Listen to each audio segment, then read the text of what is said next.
మిత్రులారా, ఈ ఉస్నాబాద్ ప్రాంతానికి ఒక ప్రత్యేకత ఉన్నది. ఆనాడు గడీలు పెత్తందారుల ఆధిపత్యం జరుగుతున్న సందర్భంలో సర్దార్ సర్వాయి పాపన్న గౌడ్ గారు ఈ ప్రాంతం నుంచి బహుజనుల దండుగట్టి బహుజనుల పరిపాలన ఏ విధంగా ఉంటుందో బహుజన సామ్రాజ్యాన్ని స్థాపించడానికి పునాదులు వేసింది ఉస్నాబాద్ ప్రాంతం నుంచే అని చెప్పి ఈనాడు మనం గుర్తు చేసుకోవాలి. అదేవిధంగా 60 సంవత్సరాల ఆకాంక్ష, 4 కోట్ల ప్రజల యొక్క బలమైన ఆకాంక్షకు 2001లో ఈ ప్రాంతం నుంచే తెలంగాణ ఉద్యమం ఉవ్వెత్తున లేచి తెలంగాణ రాష్ట్ర సాధనకు ఈ ప్రాంతం కరీంనగరే అండగా నిలబడ్డది. అందుకే 2004న శ్రీమతి సోనియా గాంధీ గారు ఈ కరీంనగర్ గడ్డ మీద నుంచే తెలంగాణ 4 కోట్ల ప్రజలకు ఇచ్చిన మాట నిలబెట్టుకొని 2014న తెలంగాణ రాష్ట్రాన్ని కలను నిజం చేసి ఈనాడు తెలంగాణ రాష్ట్రంలో సగర్వంగా మనము తల ఎత్తుకునే విధంగా ఈ కార్యక్రమాన్ని ఈరోజు మనం నిర్వహించుకుంటున్నాం. ఈ తెలంగాణ రాష్ట్ర సాధనలో బహుజనుల యొక్క పరిపాలన అందించడంలో హుస్నాబాద్ కరీంనగర్ జిల్లా పాత్రను అందరూ గుర్తు చేసుకోవాల్సిన సందర్భం. మరి ఈనాడు ఇంత సమయమైనా మీరు దాదాపుగా 3-4 గంటల నుంచి మా అక్కలు మా ఆడబిడ్డలు చాలామంది ఇక్కడికి వచ్చి మమ్మల్ని ఆశీర్వదించడానికి ఎంతోసేపు ఎదురు చూసిండ్రు.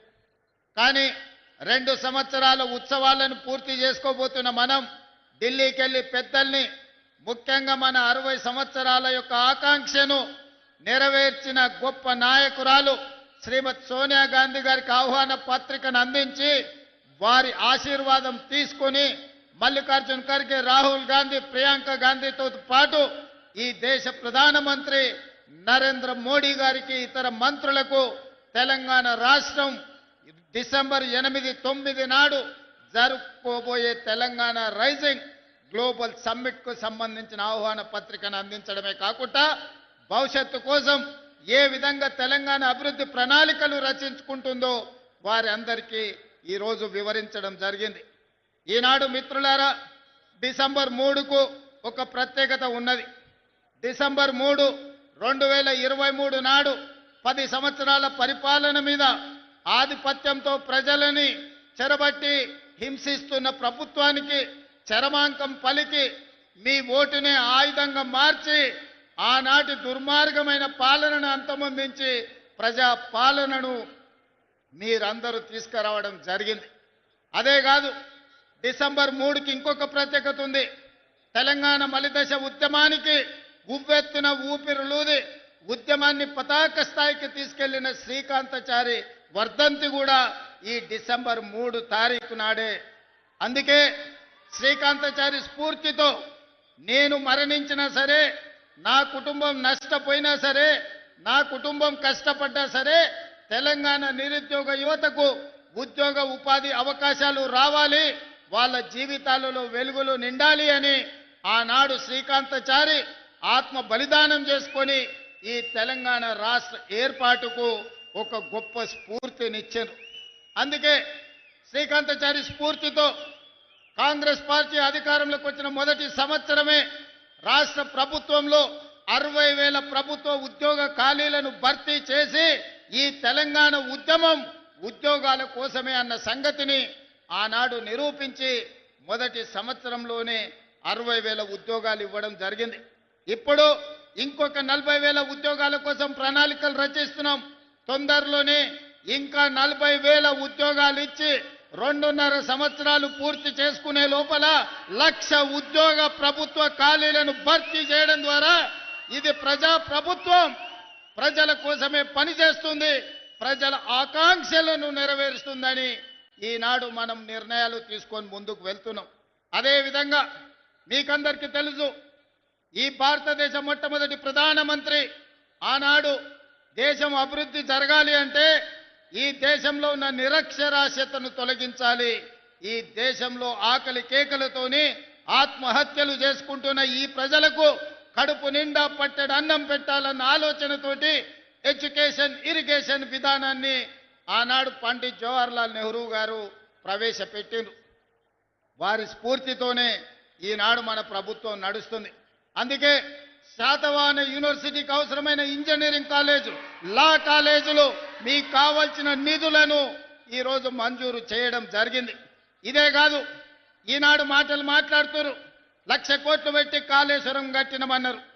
ఆ కాళేశ్వరం కాస్త కూలేశ్వరం అయ్యి అక్కడ నిటారుగా నిలబడ్డది కూలిపోయిన కాళేశ్వరం. కానీ ఈనాడు కరీంనగర్ రైతాంగం ముందు నేను ప్రస్తావించదలుచుకున్నా, ఇక్కడ కట్టిన ఎస్ఆర్ఎస్పి ఆనాడు పండిత్ జవహర్లాల్ నెహ్రూ గారు మొదలుపెట్టి కడితే ఈనాటి వరకు మనము మంత్రులు ముఖ్యమంత్రులైన ఎస్ఆర్ఎస్పి ద్వారానే ఈరోజు కరీంనగర్ ప్రాంతానికి వరంగల్ ప్రాంతానికి లక్షలాది ఎకరాలకు నీళ్లు ఇస్తున్నాయి. మనం కట్టిన ఎస్ఆర్ఎస్పి ఎట్లుందో బీఆర్ఎస్ వాళ్ళు కట్టిన కాళేశ్వరం ఎట్లుందో ఒక్కసారి ఆలోచన చెయ్యండి. ఇదే కాదు, బాక్రానంగల్ నుంచి మొదలు పెడితే నాగార్జున సాగర్ శ్రీశైలం వరకు ఈ ప్రాజెక్టులన్నింటినీ కూడా ఆనాటి మన పాలకులు మన ప్రధానమంత్రులు కట్టినాయి. ఈ రోజు దేశానికి సేవలు అందిస్తున్నాయి. ఈ దేశమే ఎంతో ఆహార ఉత్పత్తిని పండించే దేశంలోనే వరి ఈరోజు అత్యధికంగా పండించి దేశంలోనే మొదటి స్థానం తెలంగాణ వరి ఉత్పత్తిలో వచ్చిందంటే మనం కట్టిన నాగార్జున సాగర్, మనం కట్టిన శ్రీశైలం, మనం కట్టిన శ్రీరామ్ సాగర్, మనం కట్టిన భీమా, కోయిల్ సాగర్, నెట్టెంపాడు, సీతారామ సాగర్, ఇందిరా సాగర్ లాంటి ప్రాజెక్టులు, జూరాల ప్రాజెక్టులు ఆనాడు మనం కట్టినాం కాబట్టే ఈరోజు దేశంలోనే అత్యధికంగా వరిని పండించే రాష్ట్రంగా మనం రాణించినాం. పెద్దలు తుమ్మల నాగేశ్వరరావు గారు చెప్పినట్టు వచ్చిన ఎంబడే 21,654 కోట్ల రూపాయలు 25,35,000 రైతు కుటుంబాలకు 2 లక్షల రూపాయల వరకు రైతు రుణమాఫీ చేసి దేశంలోనే తెలంగాణ రాష్ట్రం ఇది రైతు రాజ్యంగా, వ్యవసాయం అంటే దండుగ కాదు, వ్యవసాయం అంటే పండుగని నిరూపించి రైతు రుణమాఫీ చేసిన ఘనత మన ప్రభుత్వాన్ని. ఇవాళ రైతు భరోసా ద్వారా 9 రోజుల్లో 9,000 కోట్లు 70 లక్షల పైగా రైతుల ఖాతాలలో 9 రోజుల్లో 9,000 కోట్లేసి రైతులను రాజులను చేయాలన్న ఆలోచన ఈరోజు కాంగ్రెస్ పార్టీ చేస్తుంది. దాదాపుగా కాంగ్రెస్ పార్టీ అధికారంలోకి వచ్చిన తర్వాత 1,04,000 కోట్ల రూపాయలు రైతుల కోసం వ్యవసాయం మీద మనం ఖర్చు పెట్టడం జరిగింది. అదేవిధంగా ఇక్కడ మా అక్కలు మా ఆడబిడ్డలు ఉన్నారు. అక్కలు పండుగ నాడు అమ్మగారింటికి పోవాలన్నా లేకపోతే అమ్మవారిని దర్శించుకోవాలన్నా ఇంటి ఆయనను కన్న కొడుకునో కిరాయి పైసలు అడిగే పరిస్థితి. అందుకే మా ఆడబిడ్డల అమ్మవారిని దర్శించుకోవాలన్నా లేకపోతే అమ్మను పోయి చూడాలన్నా ఆర్టీసీ బస్సులో ఇవాళ ఉచిత ప్రయాణం ఇచ్చినాం. 8,000 కోట్ల రూపాయలు ఉచిత ప్రయాణం కోసం ఖర్చు పెట్టినాం. దానికి మీ అభిమాన నాయకుడు ఇక్కడి శాసనసభ్యుడే పొన్నం ప్రభాకర్ గారి మంత్రివర్గంలో ఈరోజు ఆడబిడ్డలకు ఉచితంగా బస్సు ప్రయాణం. అందరూ అనుకుంటుండొచ్చు మా అక్కలు ఉచిత బస్సులనే తిరుగుతున్నారని. ఉచిత బస్సులో తిరగడం కాదు, మా అక్కలకు 1000 బస్సుల యజమానులను చేసినాం. ఇవాళ స్వయం సహాయక సంఘాలు బస్సులు కొని ఆర్టీసీకి కిరాయి పెట్టి వందలాది బస్సులకు ఇవాళ మా ఆడబిడ్డలు యజమానులు అయ్యారు. అదాని అంబానీలు ఉత్పత్తి చేసే సోలార్ పవర్ ప్లాంట్లు ఈరోజు మా ఆడబిడ్డలకు ఇచ్చినాం. ఇదే కాదు, అడిగిన వాళ్ళందరికీ రేషన్ కార్డులు ఇచ్చినాం. ఆయల్ల ప్రభుత్వంలో రేషన్ కార్డు కావాలంటే అదో పెద్ద పైరవి, దొరగడి ముందల చేతులు కట్టుకొని నిలబడాల్సిన పరిస్థితి. కానీ మనం వచ్చిన తర్వాత అడిగిన ప్రతి కుటుంబానికి, పెళ్ళైన ప్రతి ఆడబిడ్డకు అమ్మగారింటికా నుంచి అత్తగారింటికి పోతే రేషన్ కార్డు అప్పటికప్పుడే ఇచ్చి ఆ కుటుంబాలను ఆదుకున్నాం. ఆనాడు దొడ్డు బియ్యం ఇస్తే పశువులకు దాన పెట్టేది. కానీ ఇవాళ మనం ప్రతి వాళ్లకు 3,10,00,000 మందికి సన్న బియ్యాన్ని ఈరోజు మనం పంచుతున్నాం. ప్రతి ఇంట్లో ఈనాడు సన్న బియ్యం వండుకొని సంటి పిల్లలకు తినిపించి ఈరోజు మా ప్రభుత్వం ఇందిరమ్మ రాజ్యంలో మేము సన్న బియ్యం తింటున్నాం, మాకు వస్తున్నాయని మా అక్కలు చెప్తున్నాం. అదే కాదు, ఆ ఎల్ల కరెంటు బిల్లు అవతల రూమ్లు ఉంటే యువతల, యువతల రూమ్లు ఉంటే అవతల బంద్ చేసుకునేది. జరసేపు ఫ్యాన్ వేసుకుంటే జరసేపు ఆపుకునేది. ఎందుకంటే కరెంటు బిల్లుల కష్టం ఉండే.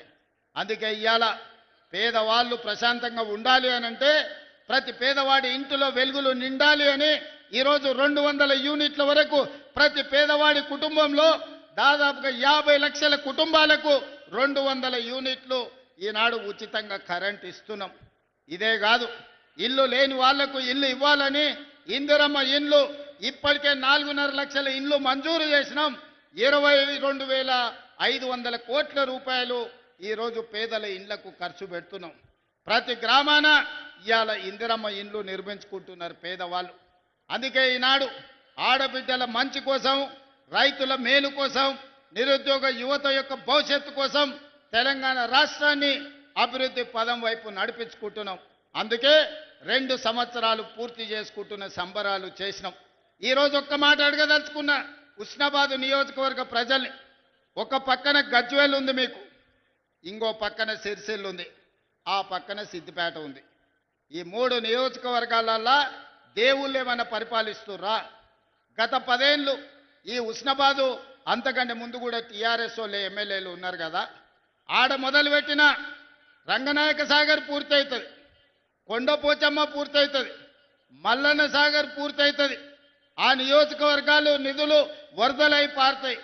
కానీ ఉస్నాబాద్లో మొదలుపెట్టిన మీ గండిపల్లి రిజర్వాయర్ కానీ గౌరెల్లి రిజర్వాయర్ కానీ ఎందుకు పూర్తి చేయలేదో ఆలోచన చేయండి. కానీ కేసీఆర్కు సెంటిమెంట్ ఉస్నాబాద్. సతీష్ బాబు మావోడే, మా ఇంటి మనిషే, ప్రచారం ఇక్కడి నుంచే మొదలు పెడతా అన్నాడు. అయ్యా, ప్రచారం మొదలు పెట్టడానికి నీకు ఉస్నాబాద్ కావాల్సి వచ్చింది, కానీ నిధులు ఇవ్వనీకి నీకు ఉస్నాబాద్ కాలేదా?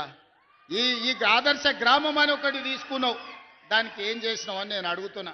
అందుకే ఇవాళ మా మిత్రుడు మా పొన్నం ప్రభాకర్ గారు, నువ్వు గౌరెల్లిని గుండపల్లిని పూర్తి చేయాలన్నారు. ఎన్ని నిధులైనా ఇచ్చి తొందరలోనే మీకు గౌరెల్లి రిజర్వాయర్ పనులన్నిటినీ పూర్తి చేపించే బాధ్యత ఈ ప్రభుత్వం తీసుకుంటుంది, కాంగ్రెస్ పార్టీ తీసుకుంటుంది. అదేవిధంగా మీ ఎమ్మెల్యే గారు చాలా ఇచ్చినా ఇంకేం ఆడాడు అనుకొని వచ్చిన.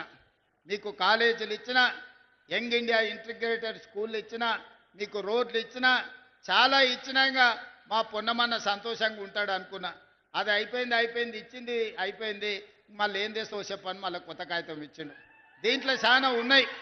ఉస్నాబాద్కు రింగ్ రోడ్డు కావాలన్నాడు, ఇంకా చాలా రాసిండు. ఇక్కడ అన్నిటినీ ప్రభుత్వ పాఠశాలలకు నిధులు కావాలన్నాడు. అదేవిధంగా పట్టణం చుట్టూ రింగ్ రోడ్డు అడిగిండు, మున్సిపాలిటీకి అండర్ గ్రౌండ్ డ్రైనేజ్ ఏదో అడిగినట్టుండు. అదేవిధంగా చాలా వాటికి తాగునీటి నీళ్ల కోసం కూడా ఇవాళ నిధులు అడిగిండు. తప్పకుండా ఇక్కడికి వచ్చిన ఉస్నాబాదు మిత్రులకు మీకు ఒక్కటే మాట ఇవ్వదలుచుకున్నా, గత పాలకుల లెక్క ఉస్నాబాదును నిర్లక్ష్యం చెయ్యం. ఆనాడు సిద్దిపేటను, సిరిసిల్లను, గజ్వేలో మాత్రమే వాళ్లకు నియోజకవర్గాలుగా కనిపించినాయి, ప్రజలుగా కనిపించిందేమో. మనం అట్లా కాదు, ఖచ్చితంగా అభివృద్ధి చేస్తాం. ఉస్నాబాద్కు కావాల్సిన నిధులను మంజూరు చేసి ఈనాడు ముందుకు తీసుకెళ్తాం. అదేవిధంగా పెద్దలు వెంకటస్వామి గారు ఉన్నారు. గతంలో ఐటీఐలు అంటే కాలం చెల్లిపోయిన ట్రైనింగ్లు ఇచ్చేది.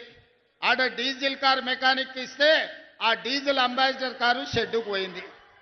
పిల్లగాడు చదువు నేర్చుకున్నా రిపేర్ చేయనికే కారు లేదు, పోయి ఫామ్ హౌస్ల అంబాసిడర్ కార్కు రిపేర్ చేయాలి. ఇవాళ ఆడి కార్లు, బిఎండబ్ల్యూలు, బెంజ్ కార్లు వచ్చినాయి. అందుకే ఇవాళ పిల్లలకు ట్రైనింగ్ ఇవ్వాలంటే ఐటీఐలను అన్నిటిని కూడా అడ్వాన్స్ టెక్నాలజీ సెంటర్లుగా ఈరోజు ముందుకు తీసుకెళ్తున్నారు వెంకటస్వామి గారు.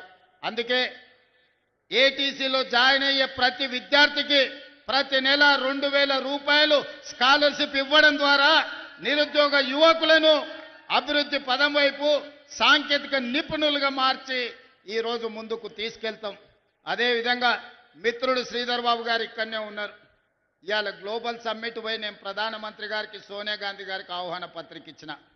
ఇది నేను చేస్తున్నది కాదు, మిత్రుడు శ్రీధర్ బాబు గారు చేస్తున్నారు. వారి నాయకత్వంలోనే భారత్ ఫ్యూచర్ సిటీలో ఈరోజు తెలంగాణ విజన్ డాక్యుమెంట్ మనం తెస్తున్నామంటే పెద్దలు శ్రీధర్ బాబు గారు అండగా నిలబడి పరిశ్రమలను, ఐటీ కానీ ఇండస్ట్రీస్లో పెట్టుబడులు తీసుకొచ్చి ఈరోజు మన రాష్ట్రాన్ని అభివృద్ధి ప్రదం వైపు నడిపించడానికి వారందరూ సహకరిస్తున్నారు.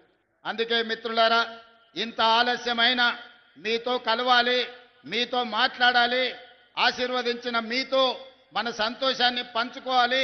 అదేవిధంగా సర్పంచ్ ఎన్నికలు రాబోతున్నాయి. రాష్ట్రంలో 10 ఏళ్ళ ప్రభుత్వం ఉంటే ఎవరికి డబుల్ బెడ్రూమ్ ఇండ్లు రాలే. కానీ అదే మన ప్రభుత్వం 10 ఏళ్లలో 20 లక్షల ఇందిరమ్మ ఇండ్లు కట్టి చూపిస్తుంది. ఇవాళ మీకు రేషన్ కార్డు వచ్చినా, ఇవాళ మీకు సన్నబియ్యం వచ్చినా, ఇవాళ మీకు ఇందిరమ్మ ఇల్లు వచ్చినా, ఇవాళ మీకు సారె పేరు మీద చీర ఇందిరమ్మ చీర మీకు వచ్చినా, ఇవాళ మీకు 200 యూనిట్ల కరెంటు వచ్చినా, ఇవాళ మీకు 21,000 కోట్ల రైతు రుణమాఫీ జరిగినా, ఇవాళ మీకు రైతు భరోసా కింద 9 రోజుల్లో 9,000 కోట్ల రూపాయలు వచ్చినా, ఇవాళ నిరుద్యోగ యువకులకు మొదటి సంవత్సరమే 60,000 ఉద్యోగాలు వచ్చినా, ఇట్లా చెప్పుకుంటూ పోతే చాంతాడంత లిస్ట్ ఉంది. ఇవన్నీ ఎందుకు వచ్చినాయంటే ఒక మంచి ప్రభుత్వం ఈరోజు పాలనలో ఉంది.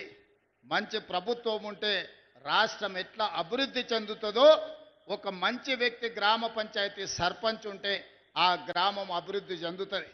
రాష్ట్రం అభివృద్ధి చెందాలంటే మంత్రివర్గం బాగా ఉండాలి. గ్రామం అభివృద్ధి చెందాలంటే గ్రామ సర్పంచ్ వార్డు మెంబర్లు మంచోళ్ళు ఉండాలి. అంతే తప్ప మందు పోసిండను, క్వార్టర్ ఇచ్చిండను, ఫుల్లు తెచ్చిండను, ఏదన్నా మన చిన్న చిన్న తప్పులు చేస్తే మనం గ్రామాలు దెబ్బతింటాయి.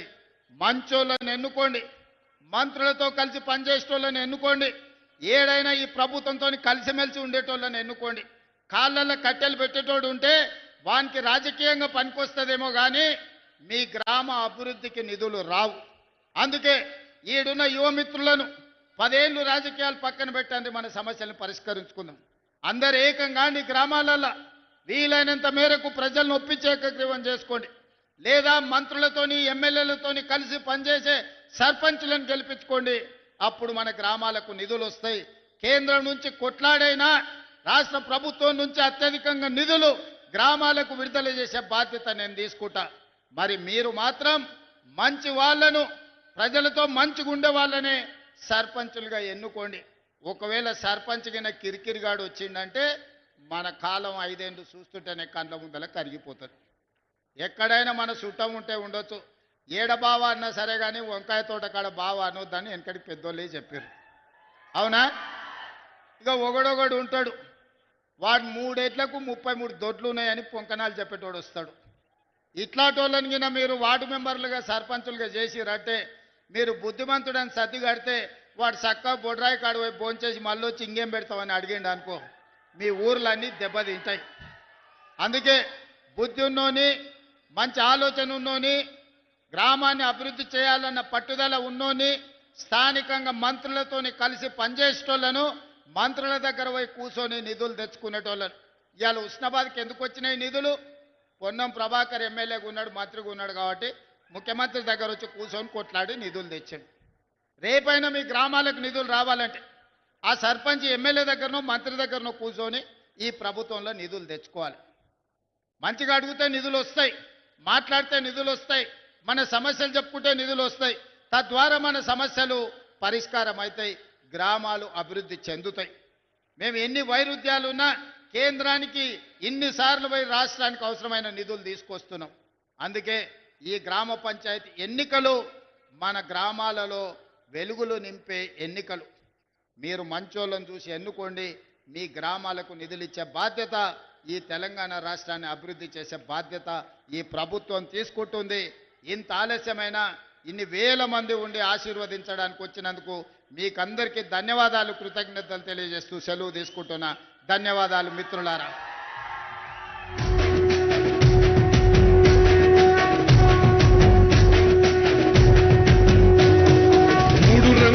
జెండా బట్టి సింగమోలే కదిలినాడు ఒక్కరో కాంగ్రెస్ సూర్యుడు, మన రేవంత్ అన్న నిగ్గదీసి అడిగే మునగాడు. వీడు భూమిన వానైతాడు, బిరసాదల ధైర్యం వీడు, దొంగ దొరల భరతం పడతాడు. మన రేవంత్ అన్న పేద ఇంటికి